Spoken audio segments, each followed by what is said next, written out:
Well, good evening. And before I continue, I'd like to thank Jim Dolan for his technical support this evening. This is another one of my ongoing series recalling the contributions of previous Manchester Jazz Society recitalists and the fine and eclectic selections of jazz that they presented. As usual, the tracks that I've selected are representative of the subjects of the recitalists, as there are no playlists from the original recitals. I'd also like to thank Robert Reeder, who made a great contribution to this in compiling details of the past Manchester Jazz Society recitals transcribed from jazz journals. So thank you to Robert. Well, we previously ended my last recital on the 15th of September 1976. And we're now resuming on the 30th of September 1976. The Manchester Jazz Society is still at the Mitre Hotel, Cathedral Yard. It had moved there on the 1st of January 1973 when it changed from the Gloucester Arms and Regent Road, Salford, to the Mitre. So at this point, it was 3 years in their venue. So let's get started straight away then with the first track. And this was presented from a recital on Milt Jackson, presented by Frank Gibson. And I'm sure you remember how Frank always transmitted his enthusiasm for our music. This is a track called Plenty, Plenty Soul by a group led by Milt Jackson. The personnel is Milt Jackson, and it's a composition of his and Quincy Jones, with Milt Jackson on vibes, Joe Newman on trumpet, Jimmy Cleveland on trombone, Cannonball Adderley on alto, and Frank Foster on tenor, Sahib Shihab on baritone, and Horace Silver at the piano. And as I say, although this is a joint track, I should just add, incidentally, it's Percy Heath bass and Art Blakey on drums. You'll listen to, I'm sure, when Horace Silver's piano solo to hear him touching upon his composition, doodling, and Art Blakey, of course, giving fine drum press roll supports here. So this is our first track then, from the 30th of September 1976, Milt Jackson, Plenty, Plenty Soul. Thank you, Jim.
Yeah, that was Milt Jackson's group there, and most appropriately titled "Plenty, Plenty Soul," and it was recorded in January 1957.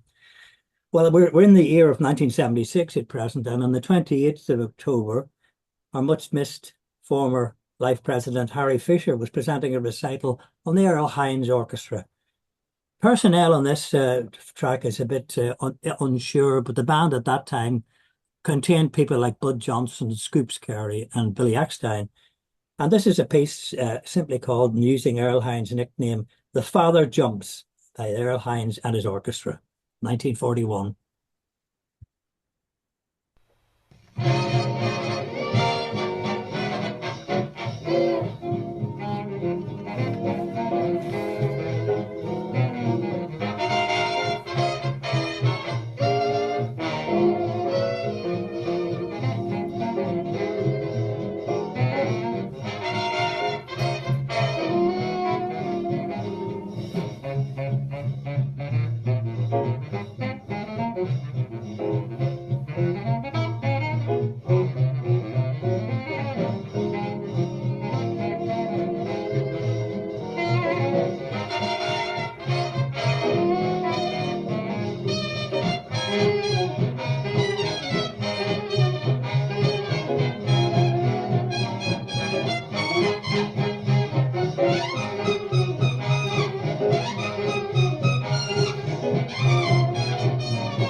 Yeah, the Earl Hines Orchestra there, "The Father Jumps." Well, on the 4th of November, a recitalist called Roy Jenkins, and I presume it's no relation to the former distinguished Labour politician, was doing a recital featuring the work of alto player Charlie Holmes. And he understandably honed in, if you'll pardon the pun, on the Lewis Russell Orchestra, which is Charlie Holmes had been a personnel for many years. So we're going to listen to a track now, still in the same swinging mood as the one we've just heard.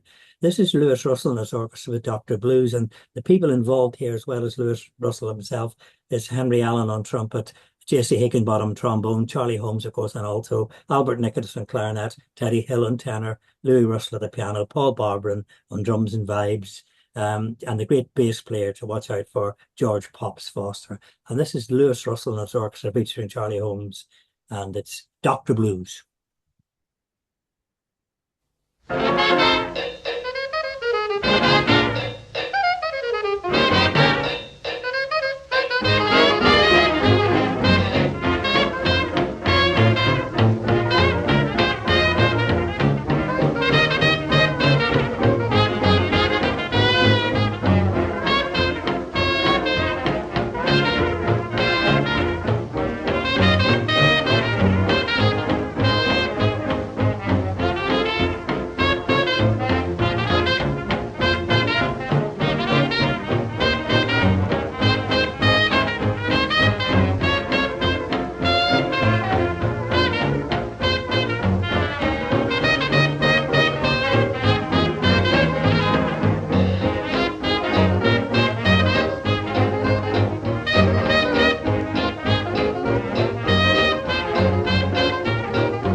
Yes, Lewis Russell's band there and Dr. Jazz. My I've had a query here from Jason. Was this 1929? And yes, indeed, it was December 1929. And I always think if you have to describe the trombone of J.C. Higginbottom, the words Black and Decker come to mind. Moving on now to a sort of change of mood here, because it's a change of mood, change of personnel, because on the 18th of November, 1976, a gentleman strolled up to the record player to present a recital called the Gary McFarland Memorial. And I'm pleased to welcome that gentleman who's here this evening. It's Mr. Robert Reeder. Hello, Robert. I dare say at some point you'll probably tell us whether you played this track or not, but I hope you did. This is a piece called Pecos Pete from the Gary McFarland Sextet. And I'll just say the album was recorded in 1963. It was produced by Bob Thiele, and the performers were, apart from Gary McFarland and Vibes, Willie Dennis on trombone, tenor saxophonist and oboe, the great Richie Kamuka, guitar and Jimmy Rayner, bass guitar and Steve Swallow, and the lovely drummer, of course, Mel Lewis, who can swing without any effort, it seems. So this is a piece called Pecos Pete. So if you did play this, Robert, I hope you like to hear it again. So this is Pecos Pete then at Gary McFarland Sextet.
Yeah, Pecos Pete there, Gary McFarland from 1963. Well, we're moving into 1977 now, and I should just say, when you look through the archives, as you might imagine, there are recitalists whose names are familiar figures, they're always regulars, and there are others who may have just come on once, twice, and that's it. But I'm sure those people, even if they didn't go back into the archives, always turned up regularly to the Mitre to support Manchester Jazz Society. And perhaps one of those was a chap called Darrell King. In the 20th of January 1977, he presented an evening of music by Benny Goodman. This track that we're going to play, in fact, is the Benny Goodman Quartet or its group in later years. In fact, this is from 1972. It's Moonglow.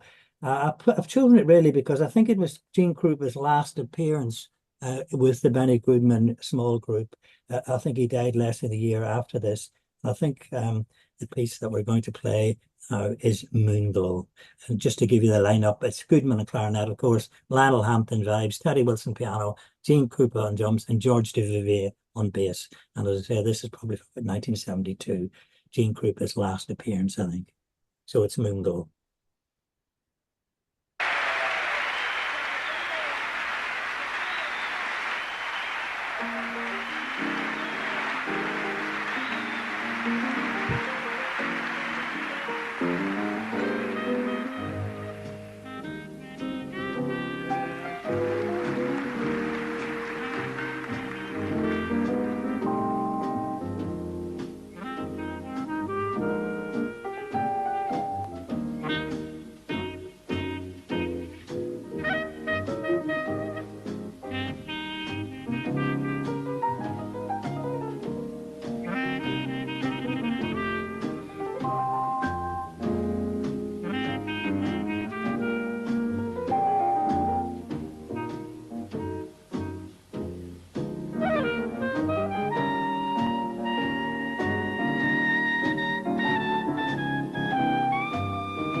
It's okay, Jim. You can let it go, Jim. We'll take this.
Sorry about that of my grandson making a noise in the background.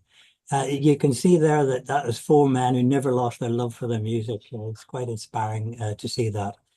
Our next recitalist, John Rothery, turned up on the 17th of February 1977, and he gave a recital on Rex Stewart. So this is Rex Stewart playing Yellow Dog Blues, and we've got Rex Stewart on cornet, Buster Bailey on clarinet, Vic Dickinson on trombone, Marty Napoleon at the piano, Arvil Shaw bass, and George Wettling on drums, and it was recorded in October 1958. And this is Rex Stewart's group playing a Yellow Dog Blues.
Yeah, Rex Stewart's group there, a great exponent of half valving indeed. Well, on the 24th of February 1977, the recitalist Alan Clark, whose name does crop up somewhat regularly in the archives, did a recital called Three Faces of Kenny Dorham. I should just point out that a little bit of a plug here, because I'll be doing an evening of Kenny Dorham's music on the 7th of May. So this is just a little bit of a taster courtesy of Alan Clark all those years ago. Here we have a piece called Dorian. It features Kenny Dorham, of course, on trumpet, Joe Henderson on tenor, Ronnie Matthews on bass, on piano, Steve Davis on bass, J.C. Moses on drums. It's from an album called Kenny Dorham featuring Joe Henderson. It was recorded in 1963, and this is a piece called Dorian.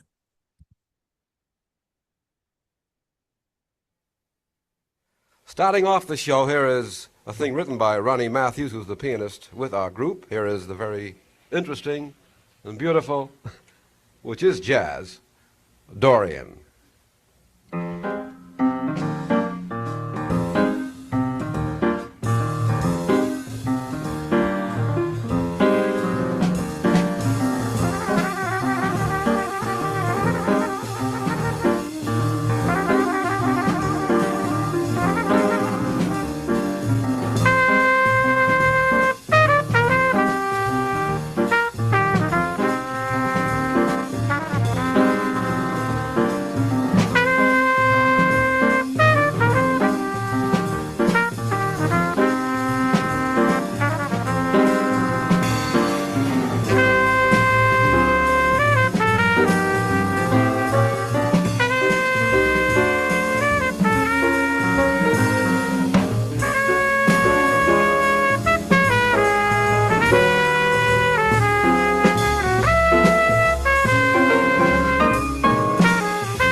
Yes, well, that recital on Kenny Dorham presented by Alan Clark was the first half of the evening of the 24th of February 1977.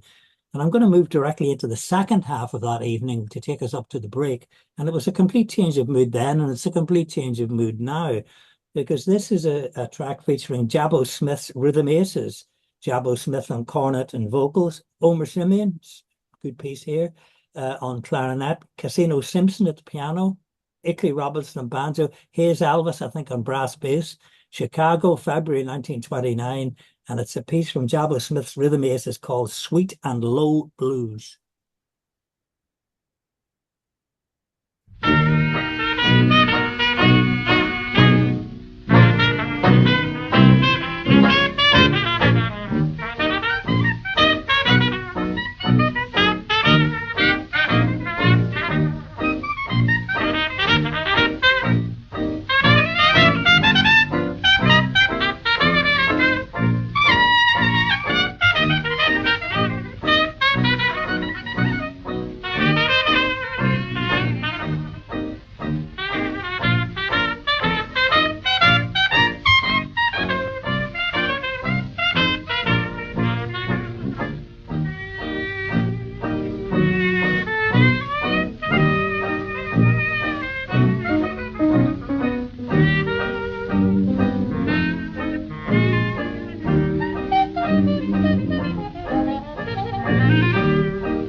And Jabbo Smith, that ends the first half. Thank you very much indeed.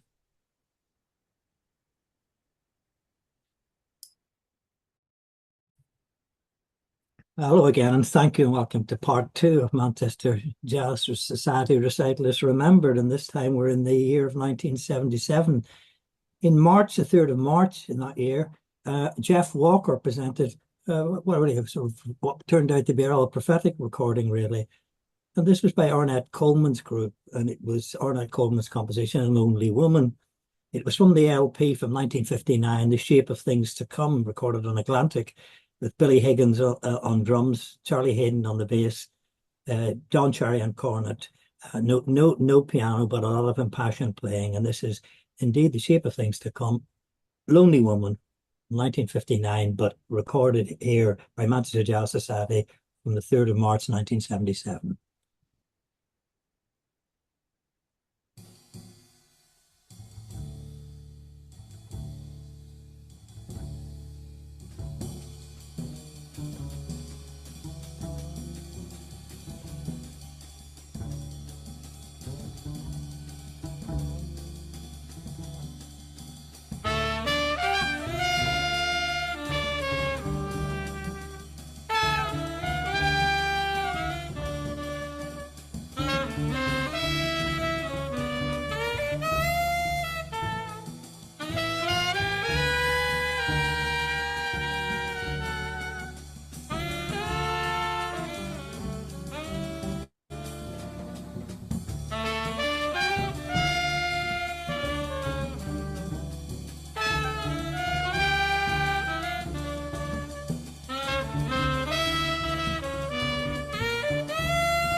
Well, that was Ornette Coleman, The Shape of Things to Come album, The Shape of Jazz to Come, and that was Lonely Woman.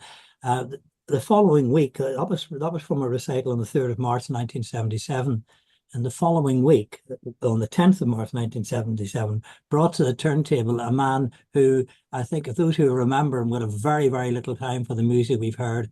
And this was the great Jim Lowe, who made a great contribution to the society. And again, like many, so much missed. And what Jim played was, it for him, undisputably jazz. The jazz first, foremost in all directions. Jack Teagarden, whom Jim gave a recital on. And this is from that, I'm sure Jim probably did play this. It's Jack Hits the Road, and it's from the 1940s, and it's Eddie Condon and his All-Stars with Jack Teagarden, P.B. Russell on the clarinet, Bud Freeman on tenor, and the composer Dave Bowman at the piano. And this is Jack Hits the Road.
Started up to see Bud Freeman, but I lost my way.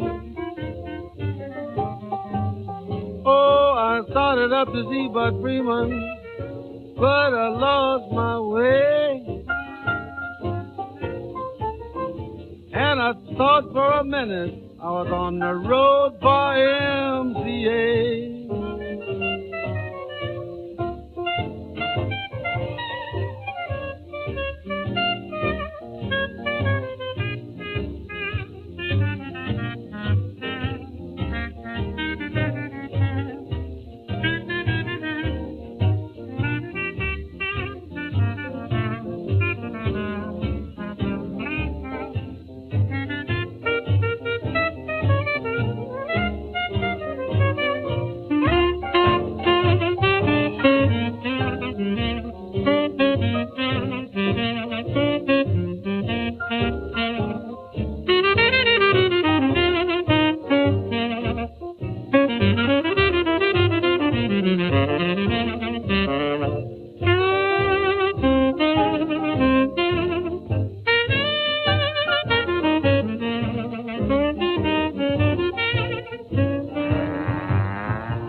Jack Hits the Road. That was a rather impromptu number, because the band were actually waiting on trumpeter Max Kaminsky to arrive in the studio, and he was held up somewhere. So that was just devised on the spot by pianist Dave Bowman, and a very well worked out it was too.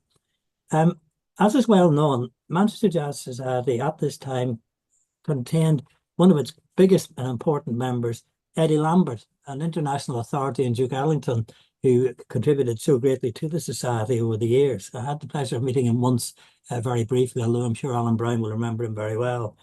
On the 24th of March 1977, Eddie was presenting a series which he called The Piano Players. And on this particular occasion, he chose a track from Count Basie and a track from Duke Ellington. And we'll just hear those now back to back. First of all, we've got Count Basie on the piano with Freddie Green on guitar and Walter Page bass and Joe Jones on drums from November 1938. And it will be followed by Duke Ellington's solo piano, Black Beauty, from the 1st of October 1928. Duke dedicated this number to the singer and dancer and comedian who had died shortly before this. This was from 19. She died in 1927, and that was I've just forgotten the name. However, I'll try and think about it while we listen to, first of all, Count Basie, the piece called "The Fives," followed by Duke Ellington playing Black Beauty. Sorry, I think it was Mills, wasn't it? It was a singer. Here we go.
Yeah, Duke Ellington tribute to Florence Mills. I got it in the end. The next track is from a recital given on the 31st of March 1977. And once again, we are pleasure to meet Robert Reeder, who was there in person, and he was delivering a recital accompanied by Ian Boyle. And this particular aspect of the recital featured Sun Ra. And it also has a rather tenuous Ellington connection here because Sun Ra, from this session at Montreux in 1976, played their very distinctive version of Take the A Train. It's a very big personnel. I can't really give you it all, but I think the key people here is John Gilmore on tenor and Clifford James on the drums. And it's their version, a very singular one, of Ellington's Take the A Train, Sun Ra, 1976, from the recital in March 1977 by Ian Boyle and Robert Reeder.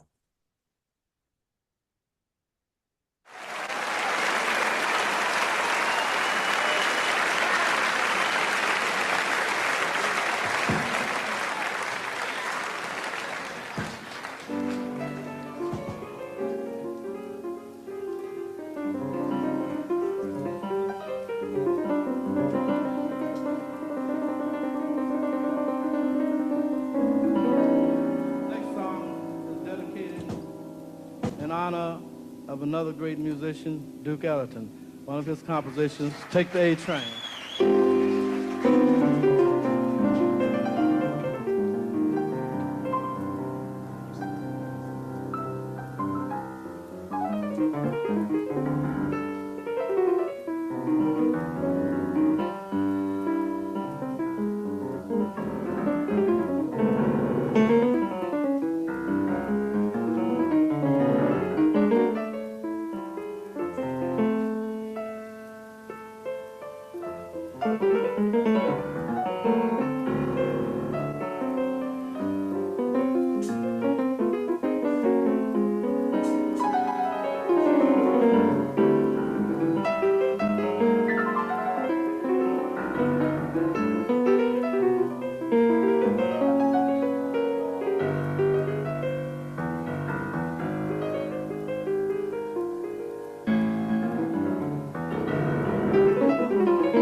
And that was Sun Ra, 1976, and their version of Take the A Train. There wasn't much happening for the few weeks after that, but on the 14th of April at the recital on that evening, the chairman, Harry Fisher, at that point, drew us back to the more tranquil waters of mainstream, and he did a talk on Buddy Tate, Tenorman Buddy Tate. And here is Buddy now, with a session recorded in Paris in 1967 with Wallace Bishop on the drums, Milt Buckner's on the organ, and this is called Too Heavy Blues.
Buddy Tate, and that was Too Heavy Blues from 1967. On that same evening, which was the 14th of April 1977, after Harry Fisher had delivered his first half, the second half, we met again Roy Jenkins, whom we saw in the first half, playing featuring Charlie Holmes. So we're going to hear Roy's, I presume he may have played this at this time, is Jelly Roll Morton himself at the keyboard in his composition King Porter Stomp from 1923. And then just to move us on, we'll move directly into a recital the following week, on the 15th of May, rather, by Alan Clark on West Coast Jazz, and that will feature Shorty Rogers and his Giants and Infinity Promenade. So first, King Porter Stomp, Jelly Roll Morton, to be followed by Shorty Rogers and his Giants and Infinity Promenade. So we'll start off with Jelly now.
Shorty Rogers there, and you heard Shorty on trumpet. The other musicians briefly were Art Pepper and also Marty Page at the piano and Shelley Mann on drums, and that was really featured, I hope, by Alan Clark on the 5th of May 1977 when he did a feature on West Coast Jazz. On the 9th of June 1977, I'd like to return to Eddie Lambert, because Eddie returned probably to some of his favourite work, and that was Duke Ellington, because Ellington was in Britain for his 70th birthday, and we're going to hear a track from one of those concerts from that occasion, and it's an Ellington composition. I think it was at Eastbourne, where recorded live, and it's a piece called 4:30 Blues. And Ellington will say who the soloist is at the end. So I took Ellington now on his 70th birthday concert.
Duke Ellington would have gone on to say that the soloist there was Russell Procope.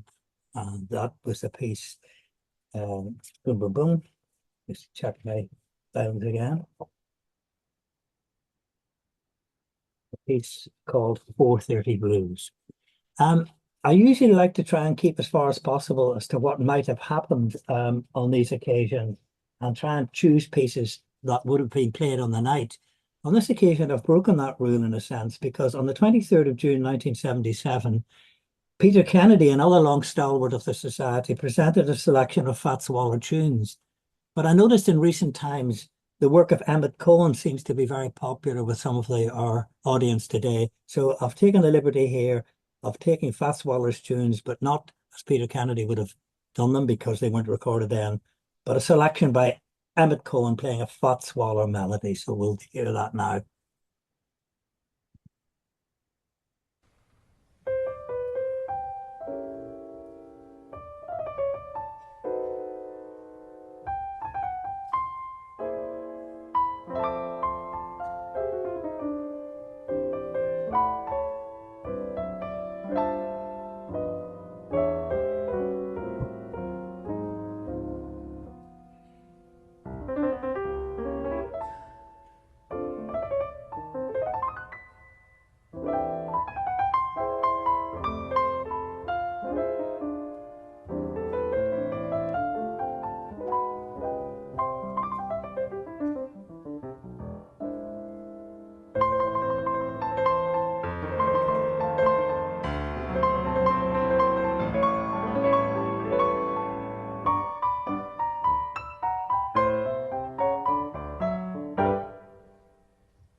Yeah, that fine band there was one I'm not familiar with. It was the Buseli Wallarab Orchestra. It was recorded at the Hilbert Circle Theatre in Indianapolis in April 2019. Now, I know that Peter Kennedy would not have been able to play that at his recital in June 1977, but I would like to end, and I hope Jim can get us to track 22, and I'll bring this to an end on that track, because this is a recording on the 11th of August, 1977, which Peter Kennedy gave on Fletcher Henderson's orchestra. And so I'm pretty reasonably sure if I was doing it, or you were doing it, you'd probably play this track as well. So this is Fletcher Henderson and his orchestra. I hope you're okay with this, Jim. And if you are, we will be moving on to this now. It's Fletcher Henderson and his orchestra with a good swinger to end on called The Stampede.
That was Fletcher Henderson and his orchestra from 1926 called The Stampede. And I think the musicians that you heard there were Coleman Hawkins on tenor and Rack Stewart again on trumpet, filling Louis Armstrong's chair, and also some fine work by Ralph Escudero on the brass bass. And I think a very good use of the clarinet chorus there. And that was it. That was played, I presume, and hopefully so, by Peter Kennedy on the 11th of August, 1977. And with that, we draw this reminiscence of Manchester Jazz Recitalists to an end. I'd like to thank once again Jim Dolan for his support, technical support, and all the recitalists and those in the audience then and now who listened to that music. Thank you very much indeed.